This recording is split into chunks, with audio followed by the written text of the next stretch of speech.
Liga Italia Serie A 2022-2023, AC Milan ditahan imbang di kandangnya Lecce. Sementara Napoli menang telak lawan Juventus dengan skor 5-1.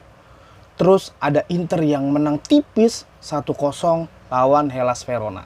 Selamat datang di channel gue, Deddy Kurniawan 1899. Assalamualaikum Pak. Jadi gini, di beberapa pertandingan terakhirnya AC Milan, ya, AC Milan nih jadi inget waktu pertandingannya AC Milan lawan Lecce di Giornata ke-18 ini, di mana skornya 2-2. Gue langsung throwback informasi dan gue juga langsung inget gitu. Kenapa gue langsung inget ya? Jadi inget waktu tahun 2011 di kandangnya Lecce juga, padahal sempet ketinggalan dengan skor 4-0. Kalau lo Milanisti yang paham gitu, yang dari dulu inget, atau lu sebagai fans tim lain, daya inget lu tuh kuat. Ih gila, keren sih. Padahal ya, kalau daya ingat kita kuat itu banyak faktornya lah. Tapi ini dari beberapa pertandingan AC Milan ya Pak ya, tuh kurang memuaskan Pak, beneran. Lu ngerasa nggak sih yang namanya Milan nih semenjak abis Piala Dunia gitu? Kan abis Piala Dunia ada ada laga persahabatan lawan Liverpool, terus lawan apa ya, Tottenham kalau nggak salah ya, Arsenal itu kalah semua. Menang juga lawan tim apa kali itu, planet mana. Nih gua nggak tahu ya kalau misalkan AC Milan tuh lagi kenapa gitu. Padahal ya, kalau di sebelum Piala Dunia itu AC Milan nggak terlalu jelek-jelek banget, tapi ini juga bukan berarti jelek banget. Walaupun kita tahu di 3 pertandingan di awal-awal ya, Salernitana menang, skornya tipis 2-1, ya kan. Terus yang paling nyelekit itu lawan Torino di Coppa Italia di kandang sendiri. Ya walaupun 90 menit itu imbang, tapi di extra time Milan kebobolan di menit-menit akhir. Banyak banget yang nyalahin Tatarusanu. Kalau ternyata begini ya, kalau misalkan sebuah tim itu sering banget kebobolan, satu-satunya cara yang paling gampang diledekin ya cuman kiper. Ya kalau misalkan yang bukan kiper doang sih, pasti ada aja lah yang back lawak itu yang dari Liga Inggris. Nggak tahu nih, abis Piala Dunia kenapa AC Milan bisa melempem itu loh, bisa berantakan. Theo Hernandez nggak on fire, Rafael Leao banyak yang bilang so-so. Terus gue selalu baca komentar setelah pertandingan di Twitter, di Instagram, bahkan di Facebook. Nggak tahu ya kalau misalkan mereka tuh tapi sisi positifnya adalah gue nggak ngeliat sebuah komentar tuh yang dia nggak cuman ngasih komentar sederhana gitu. Gue senengnya tuh ngebaca komentar yang alasannya kuat. Karena gue tolol nih Pak. Gue bukan pandit bukan pandit profesional, bukan. Gue cuman fans klub layar kaca sama kayak lu gitu Pak. Terus gue baca-baca di kolom komentar, oh ternyata begini, oh ternyata begini. Tahu nggak lo? Konten-konten kreator yang menyediakan visualnya itu dengan taktik gitu, itu bagi gue anjir. Gue pengen banget bikin konten seperti itu, seperti layaknya gue itu sebagai fans, bener-bener 100% sebagai fans bola gitu. ngerti taktik, ngerti istilah-istilah dalam sepak bola. Tapi apa daya Pak, daya inget gue lemah gitu. Jadi ini aja nih udah ketinggalan nih AC Milan. AC Milan ketinggalan 9 poin dari Napoli.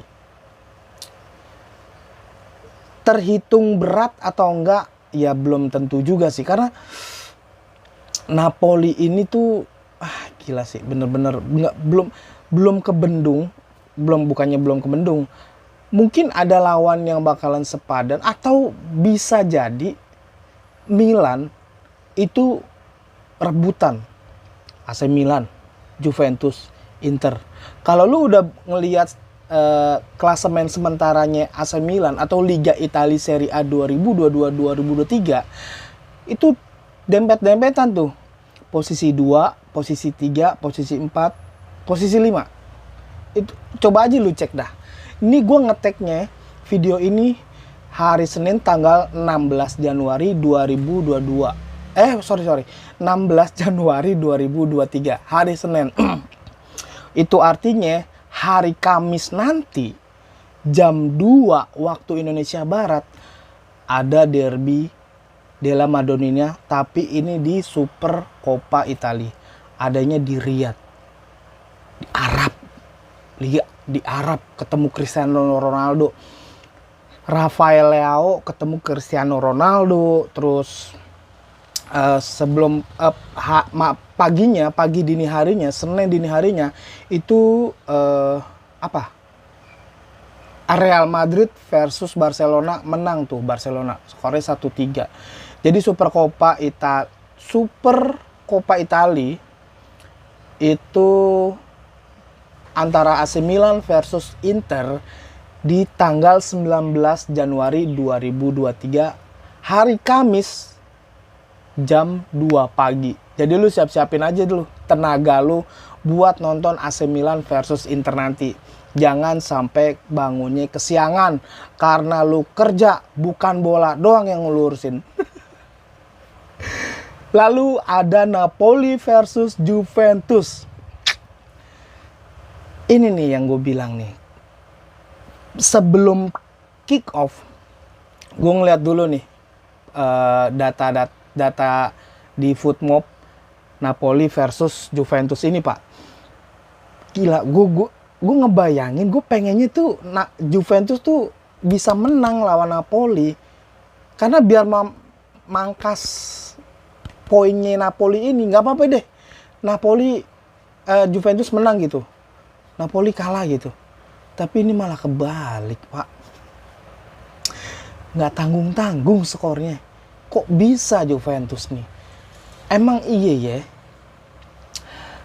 Apa karena ada masalah internal di sebuah tim yang bernama Juventus ini? Ya nggak tahu lah ya Pak ya.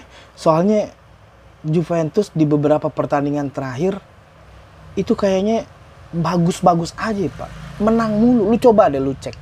Lu cek di aplikasi Footmob atau apalah. Lu lihat Juventus tuh menang seri. Begitu ketemu Napoli, ding, 5-1. Ya ampun. Kenapa bisa gitu?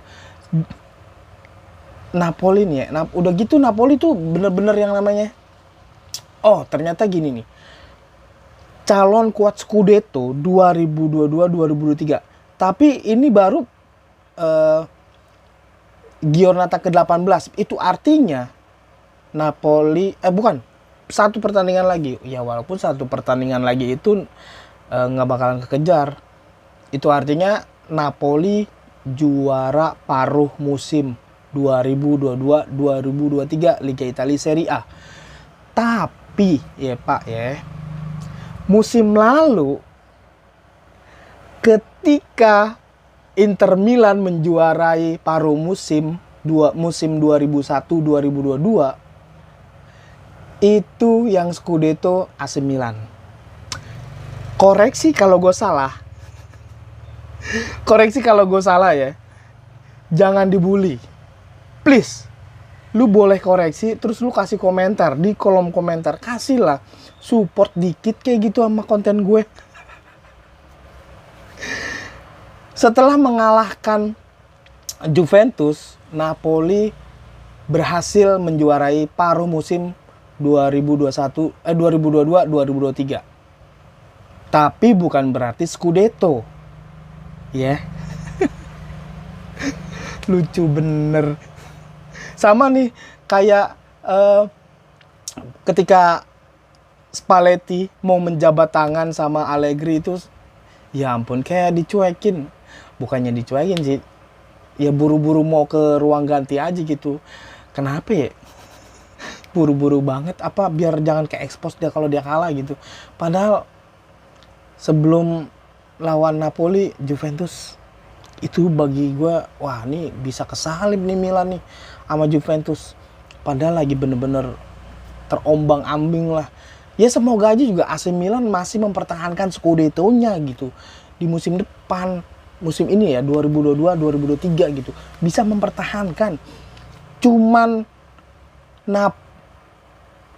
Napoli itu bisa mengalahkan ya di Liga Champions aja berjalan dengan mulus. Liverpool dibantai, Ajax lewat, bahkan sekarang Juventus.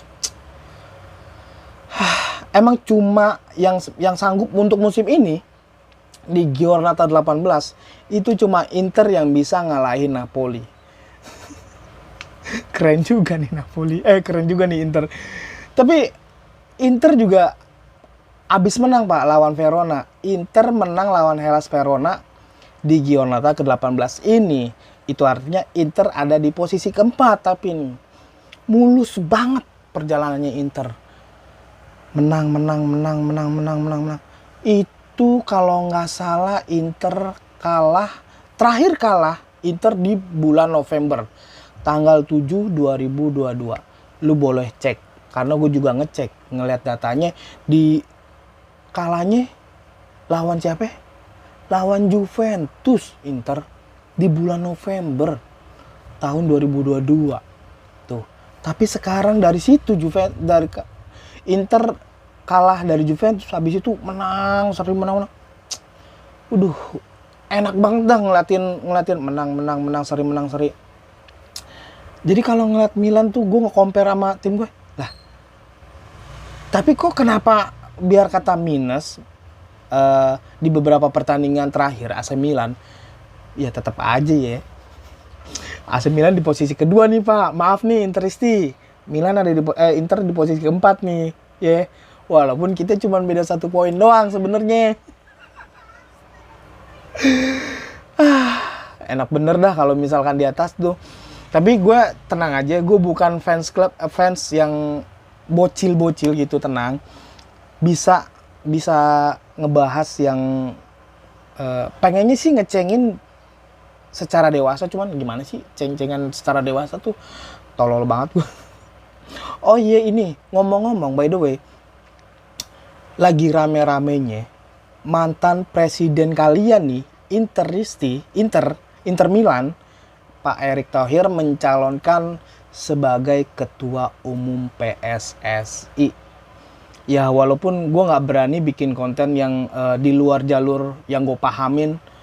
Walaupun gue di Liga Italia Serie A juga nggak paham banget, cuma bikin konten yang gue nyaman ngebahas Liga Italia Serie A dibanding Liga Inggris, terus Liga Spanyol. Gue nyaman ngebahas Liga Italia Serie A, ya Allah. Terus kata Pak Erick Thohir gini, butuh nyali bersihkan PSSI dari tangan-tangan kotor. Waduh. Ya gue sih sebagai warga Indonesia dan suka bola, kalau misalkan itu hal positif ya gue dukung aja deh. Tapi bukan berarti yang selain Pak Erick Thohir tuh Pak Lanyala Mataliti. Pak Lanyala. Ya ampun, iya betul sih. Dia sama siapa lagi ya? Pokoknya gitu deh. ya support aja deh kalau misalkan ada hal positif yang lebih baik untuk sepak bola Indonesia.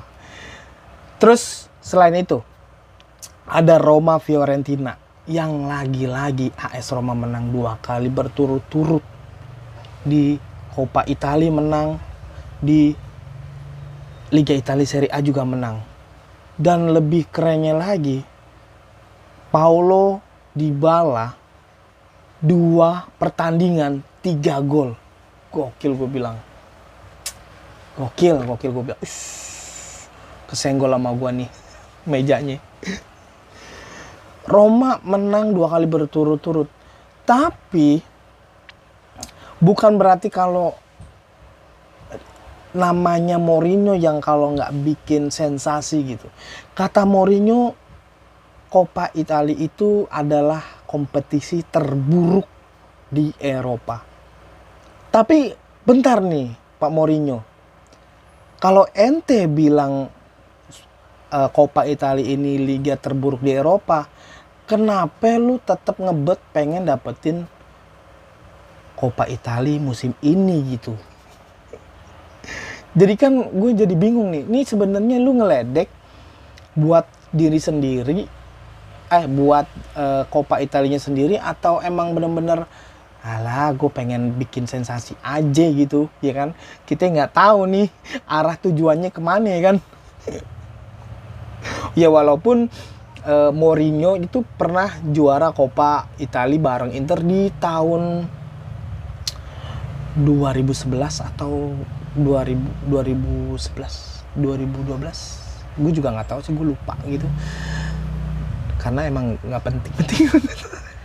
bukan aduh ya ampun, ya cuman gitu deh. Gue juga bingung ya kalau misalkan AC Milan, Inter, Napoli, Juventus gitu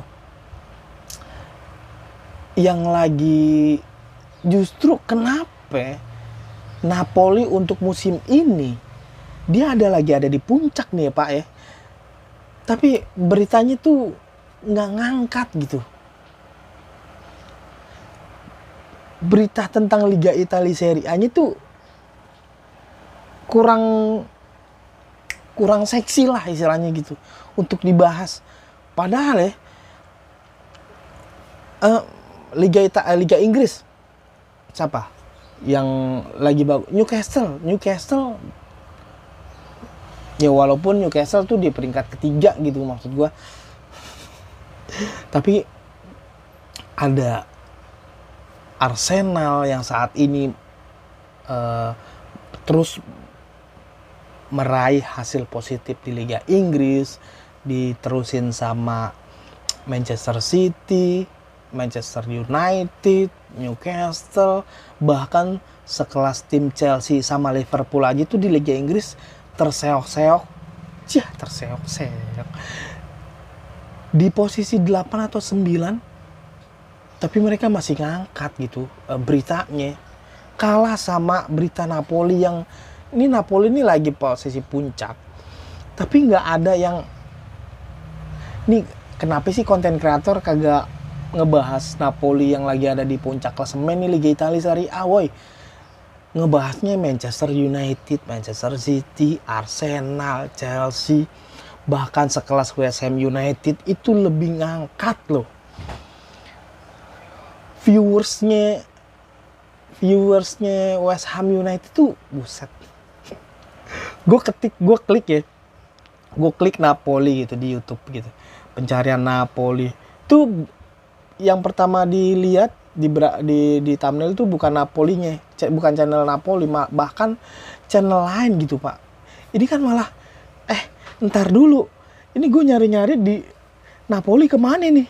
Dia bikin akun kan nih, bikin channel apa kagak nih? Di mana tuh pasti kalau kita ngeklik Manchester United pasti yang nongol kan MU, terus terus ke bawah-bawahnya juga banyak channel-channel yang tentang soal Manchester United. Terus atau kita klik Barcelona, tuh pasti ada paling atas Barcelona yang dibahas gitu. atau highlightnya gitu ya kan, Real Madrid juga. Bahkan yang gue terakhir kaget itu ada Daley Blind yang pemain Belanda yang sebelumnya pemain Ajax. Gue pas ngeliat di thumbnail, lah kok dia tiba-tiba main di di Bayern Munchen. Gue klik dong, lah iya ini ternyata Daley Blind cuma dikontrak 6 bulan doang sama Bayern Munchen.